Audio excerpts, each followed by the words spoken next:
وہ ان کو یوں روتا بلکتا کیسے چھوڑ جاتا؟ صرف اپنی پھپھو کی خاطر اس نے اس نکاح کی حامی بھری تھی، اور کچھ ہی دیر میں نکاح بھی ہو گیا۔ دعا کے لیے ہاتھ بلند ہوئے کہ آنکھیں موندی۔ وجدان کی نظروں میں مرہا کا چہرہ آن سمایا۔ اس کا کیا قصور تھا؟ وجدان، اس کے ساتھ کیوں زیادتی ہوئی؟ ضمیر نے ملامت کی، لیکن میں کسی کے ساتھ کوئی زیادتی نہیں کروں گا، دونوں کے حقوق پورے کروں گا۔ دل ہی دل میں وہ مطمئن کر رہا تھا خود کو، اپنے آپ کو، لیکن نہیں جانتا تھا اس کا یہ انتہائی قدم اس کی زندگی میں کس قدر طوفان لانے والا تھا۔ ولیمے کے لیے سب مہمان پہنچ چکے تھے۔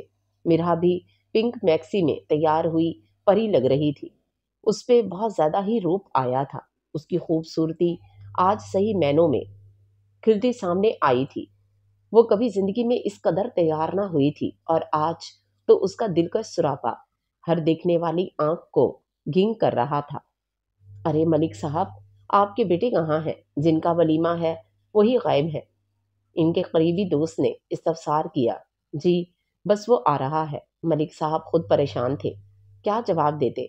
تبھی ہال کے دروازے سے وجدان انٹر ہوتا دکھائی دیا۔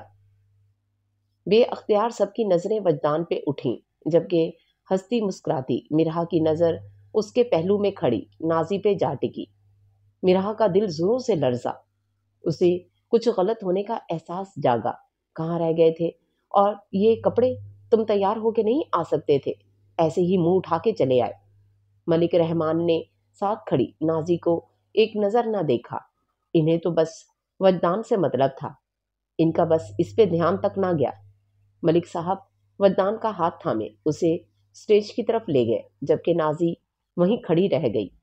اس کا بس نہیں چل رہا تھا اپنے ماموں کو ہی کچا چبا جائے، جو اس کے وجدان کو اس سے دور لے کے جا رہے تھے۔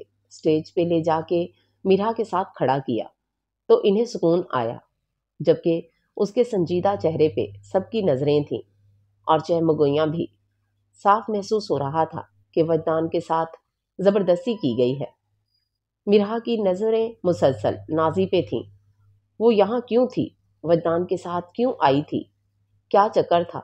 اسے تجسس ہو رہا تھا، لیکن فی الحال اسے چپ رہنا تھا۔ وہ دلہن تھی، اور دلہنیں بولتی نہیں۔ یہ نازی کیوں آئی ہے تمہارے ساتھ؟ سب مہمان کھانے میں مصروف تھے کہ ملک صاحب نے وجدان کو اکیلے لے جاتے پوچھنے لگے۔ وجدان نے مڑ کر ایک نظر نازی کو دیکھا، جو ایک تنگ گوشے میں اکیلی بیٹھی تھی۔ کسی نے بھی اسے منہ تک نہ لگایا تھا۔ پھر دوسری نظر مرہا پہ جا ٹھہری، جو سٹیج پہ کھڑی آسمان سے اتری کوئی پری محسوس ہو رہی تھی۔ کچھ پوچھا ہے تم سے؟ ملک صاحب اسے سوچوں میں گم دیکھتے مزید بھڑکے۔ نکاح کر لیا ہے نازی سے میں نے، وجدان نے نظریں جھکائے کہا، جیسے اپنے گناہ کا اعتراف کر رہا ہو۔ ملک صاحب تو اس کی بات سن کر گنگ رہ گئے۔ کیا بکواس کر رہے ہو تم ایسا؟ ان کی آواز اونچی ہوئی کہ پھر دبی دبی آواز میں چلائے۔ تم ایسا کیسے کر سکتے ہو وجدان؟ ویسے ہی جیسے کل آپ نے اپنی عزت کو بچانے کے لیے میرا نکاح اپنی بھتیجی سے کر دیا، اور آج آپ کی بہن کی جان بچانے کی خاطر خود کا نکاح آپ کی بھانجی سے کرایا ہوں۔ وجدان بھی تلخ ہوا۔ اس کی بات پہ ملک صاحب نے لب بھینچتے اپنے اشتعال پر قابو پایا۔ انہیں رضیہ سے اس عمل کی توقع نہ تھی، لیکن ابھی کچھ بھی بولنا بیکار تھا۔ جسے نہیں بھی پتا تھا اسے بھی پتا چل جانا تھا۔ ہم گھر جا کے بات کرتے ہیں، یہاں پہ اس قسم کی کوئی بات نہیں ہونی چاہیے۔ تم سٹیج پہ جاؤ۔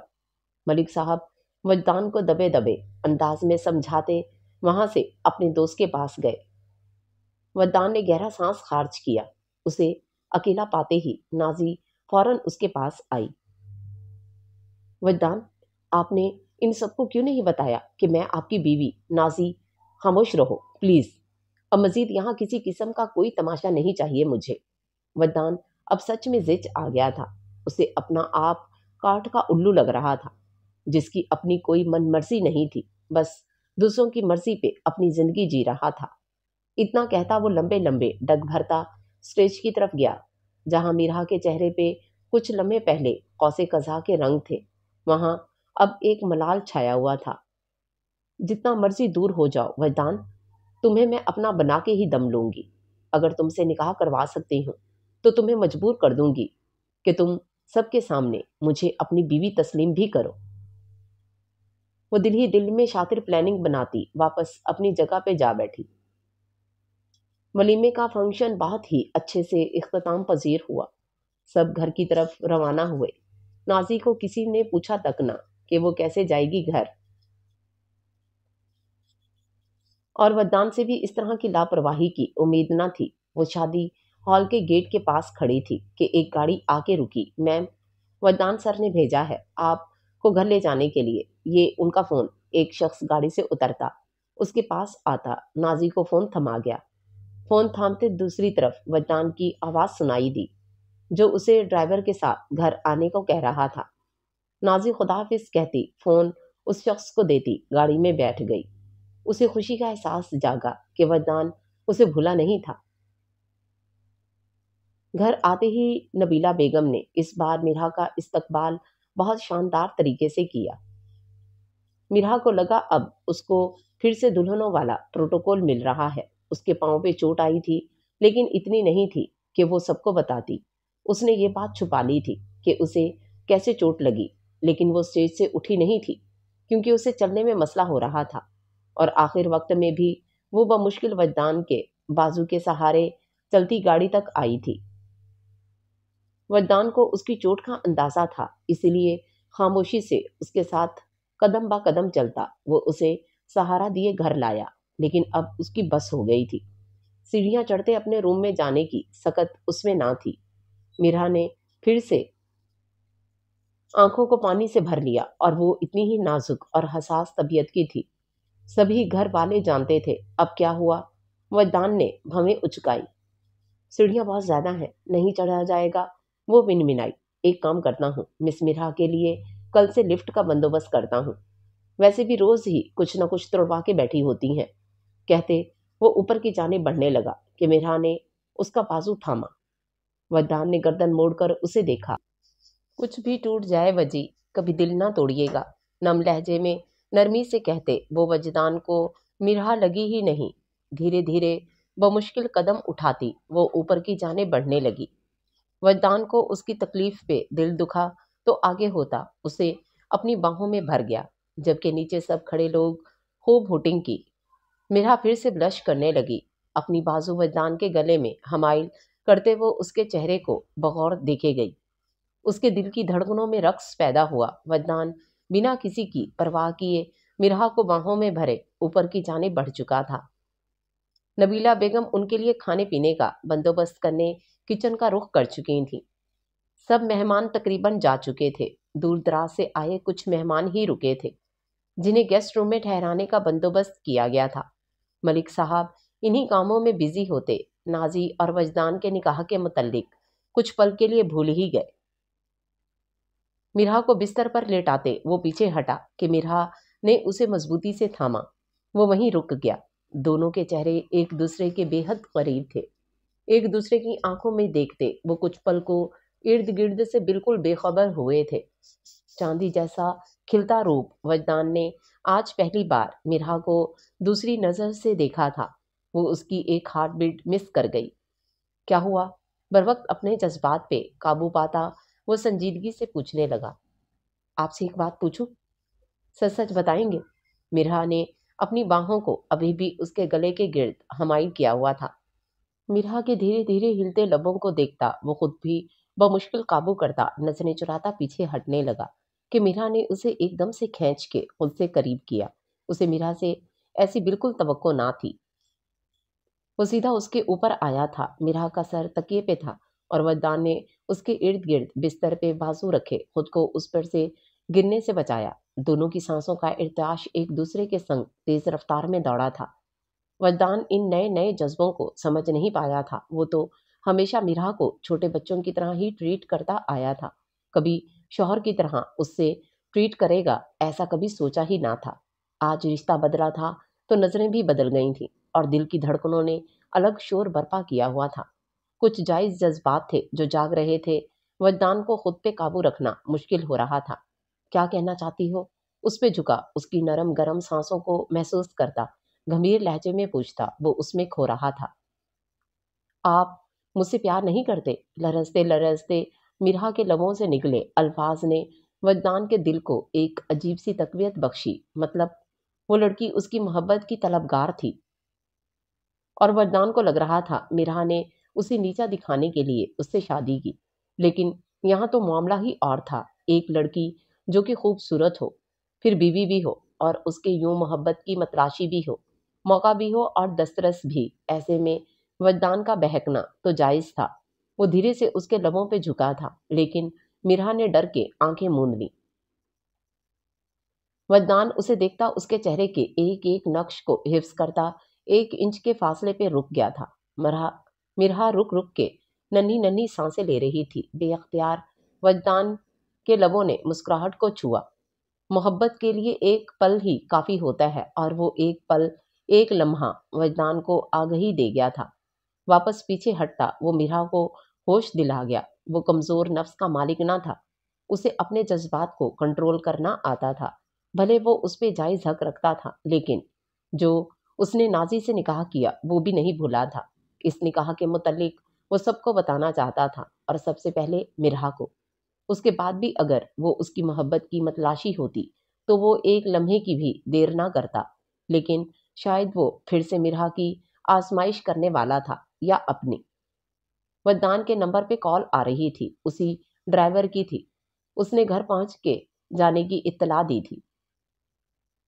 مرہا اسے بس دیکھتی رہ گئی، جو اسے یوں ادھورا چھوڑ کے باہر دروازے کی جانب قدم بڑھا چکا تھا۔ مرہا نے بستر پر کونی رکھتے بے یقینی سے اسے جاتے دیکھا۔ روم کا دروازہ کھولتے کہ وہ پلٹ کر ایک نظر مرہا کی حیران نظروں کو دیکھتا، خود بے اختیار کھوتا واپس پلٹا تھا، اور اس کے قریب آتے جھکتا اس کے گلے کے پیچھے سے ہاتھ لے جا کے اس کے چہرے کو اپنے چہرے کے قریب کرتا، اس کی سانسوں کو قید کر گیا تھا۔ مرہا نے گھبرا کر آنکھیں بند کی۔ اس کے دل کی دھڑکنوں کا شور وجدان کو بھی محسوس ہو رہا تھا۔ اس کا کانپنا بھی وجدان سے چھپا نہ رہ سکا۔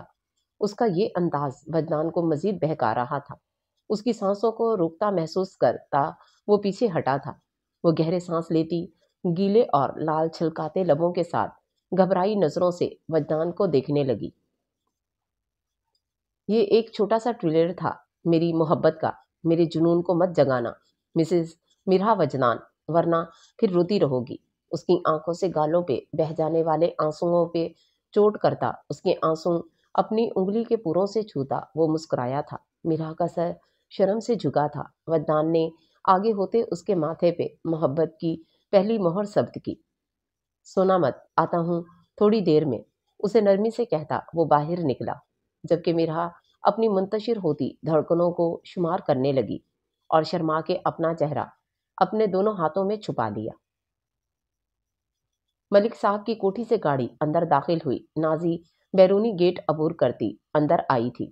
شاید سبھی سونے کے لیے جا چکے تھے۔ نازی کو اپنا آپ یہاں بہت ہی عجیب لگ رہا تھا۔ بنا بارات کے وہ رخصت ہو کے یہاں آ گئی تھی۔ کون اس کا استقبال کرتا؟ اندرونی دروازے کے پاس گرے پھولوں کی پتیوں سے وہ اندازہ لگا سکتی تھی کہ کس قدر استقبال کیا ہوگا۔ اس کے دل میں درد کی ٹیس سی اٹھی۔ وہ وہیں کوریڈور میں کھڑی رہ گئی۔ اسے سمجھ نہ آیا کہ وہ کہاں جائے۔ وجدان کے کمرے میں، لیکن وہاں تو مرہا ہے۔ دل میں مرہا کے لیے مزید نفرت جاگی۔ ایک دن خود وجدان تمہیں اس کمرے سے نکال باہر کرے گا، اور مجھے ہاتھ پکڑ کے اس کمرے میں لے کے جائے گا۔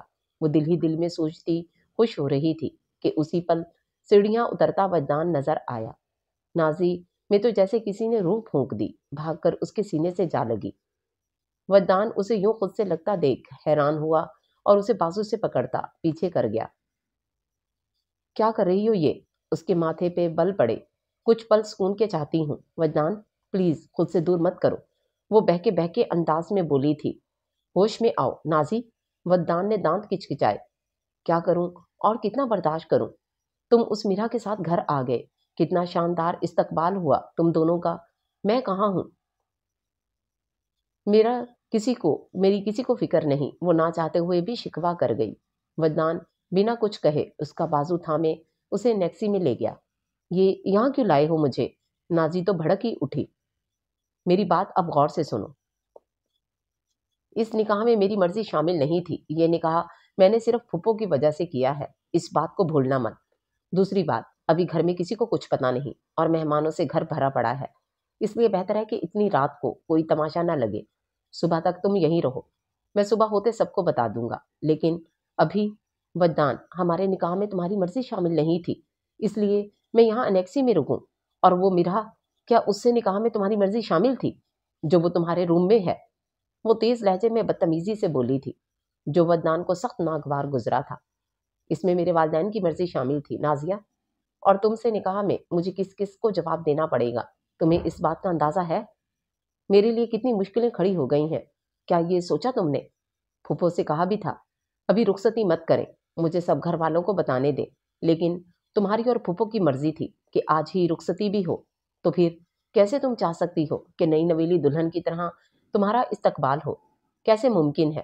آج جو بھی ہوا، اس سب کے بعد ایک بات یاد رکھنا، بہت کچھ سہنا بھی پڑے گا اور قربانی بھی دینی پڑے گی، شاید تب جا کے تمہیں اس خاندان کی بہو کے طور پہ تسلیم کیا جائے، ورنہ بہت مشکل ہے۔ وردان اسے صاف آئینہ دکھاتے مڑا تھا۔ سامنے ہی ملک رحمان کھڑے تھے، ان کا چہرہ بتا رہا تھا کہ وہ سب سن چکے ہیں۔ وردان کی نظریں جھکیں، نازی بھی ان سے بہت ڈرتی تھی، ان کے آگے تو وہ بھی کچھ بول نہ پائی۔ وردان، آپ جائیں اپنے روم میں، سختی سے کہتے وہ وردان اور نازی کو چونکا گئے۔ وردان بنا کچھ کہے باہر نکلتا چلا گیا۔ رحمان ملک نازی کے پاس آئے۔ دیکھو نازیہ۔ نازی نے سر اٹھا کر انہیں دیکھا۔ وہ جو ہمیشہ بیٹا کہا کرتے تھے، آج نام سے بلا رہے تھے۔ جو کچھ ہوا بالکل بھی ٹھیک نہیں ہوا، میں اس نکاح کو کسی صورت نہیں مانوں گا، لیکن میرے ماننے یا نہ ماننے سے یہ نکاح ٹوٹ نہیں جائے گا۔ میری بہن نے جو چال کھیلی ہے، اسے پتہ نہیں اس کا کتنا بڑا خمیازہ اسے اور اس کی بیٹی کو بھگتنا پڑے گا۔ ان کی سخت باتوں پر نازی کا دل زوروں سے دھڑکا۔ ایسے حیرت سے مت دیکھو، میں نے پہلے چاہتا تھا ودان کی شادی تم سے ہو، نہ آگے کبھی۔ رضیہ کو سگی بہن نہ ہونے کے باوجود ہمیشہ میں نے ان کو بہن کا درجہ دیا، لیکن وہ میرے ہی گھر میں نقب لگائے، یہ مجھے قطعی منظور نہیں۔ انہوں نے گہرا سانس خارج کیا اور پلٹے۔ امید کرتا ہوں مزید کوئی ایسا کام نہیں ہوگا جس سے میری یا میرے خاندان کی عزت پہ حرف آئے، کیونکہ میں سب برداشت کر سکتا ہوں، اپنی عزت پہ ایک حرف بھی برداشت نہیں کروں گا۔ ماموں جان، وہ ان کے قدموں میں روتے ہوئے بیٹھ گئی۔ خدا کا واسطہ ہے، کچھ بھی کیجیے گا، لیکن مجھے وجدان سے الگ مت کیجیے گا۔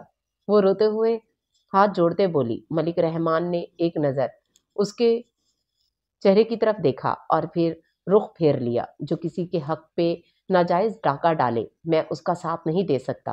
اتنا کہہ کر وہ باہر نکل گئے، جبکہ نازی وہیں روتی بلکتی رہ گئی۔ وجدان کمرے میں واپس آیا تو اس کے اعصاب شل ہو رہے تھے۔ نازی کی باتوں سے اس کا دماغ جھنجھنا اٹھا تھا۔ وجدان، ہمارے نکاح میں تمہاری مرضی شامل نہیں تھی، اس لیے میں یہاں انیکسی میں رکوں۔ اور وہ مرہا، کیا اس سے نکاح میں تمہاری مرضی شامل تھی جو وہ تمہارے روم میں ہے؟ نازی کی باتیں پھر سے دماغ میں گونجنے لگی۔ مرہا مزے سے بنا ڈریس چینج کیے بستر پر نیم دراز ہوئی سو رہی تھی۔ وہ وجدان کا انتظار کرتے کرتے سوئی تھی۔ وجدان روم کا ڈور لاک کرتے آگے بڑھا۔ سائڈ ٹیبل پہ دودھ، جوس اور فروٹس موجود تھے، جو یقیناً اس کی مما رکھ کے گئی تھی۔ اسے اپنی مما پہ بے انتہا پیار آیا۔ دودھ کے 2 گلاس بھر کے پیے، وہ صبح سے بھوکا تھا، اور دودھ تو اس کا تھا بھی فیورٹ۔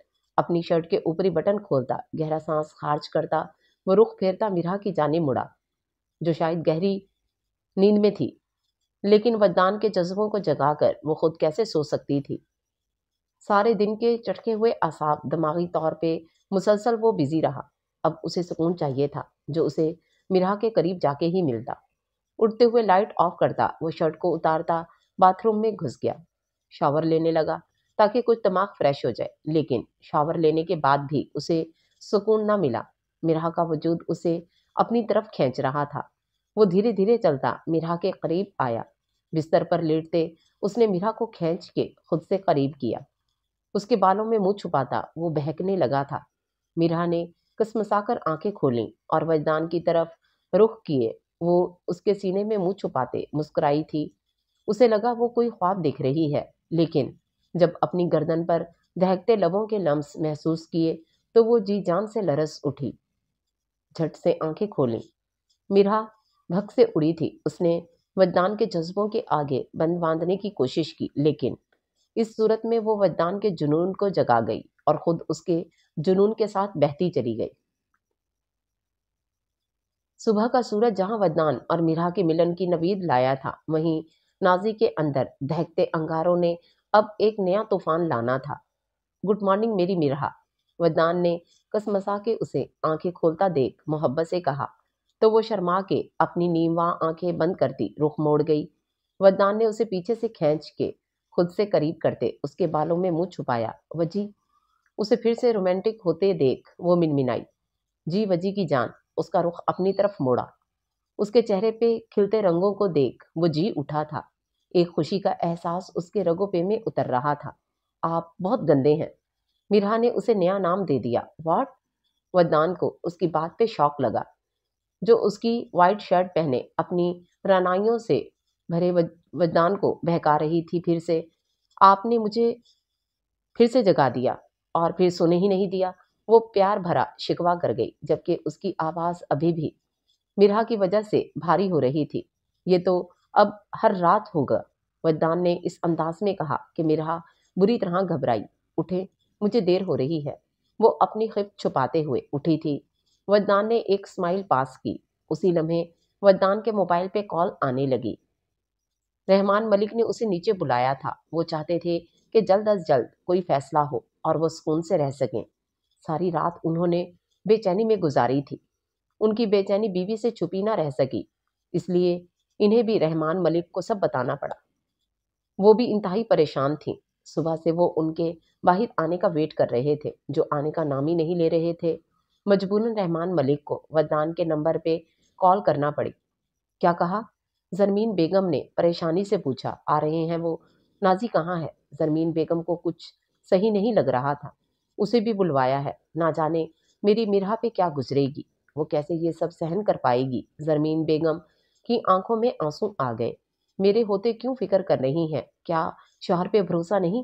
رحمان ملک نے ان کا ہاتھ تھامے کہا تو وہ دھیرے سے اسبات میں سر ہلاتے مسکرائیں۔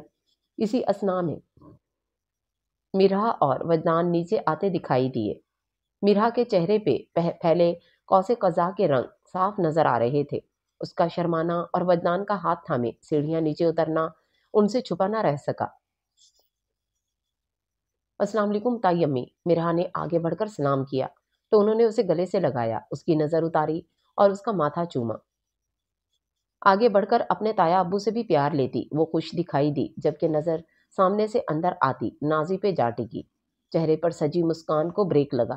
سوالیہ انداز میں اپنے تایا ابو کو دیکھا، جو وجدان کو بہت سنجیدہ انداز سے دیکھ رہے تھے۔ کیا ارادہ ہے برخوردار؟ آپ کچھ کہیں گے یا میں اپنا فیصلہ سناؤں؟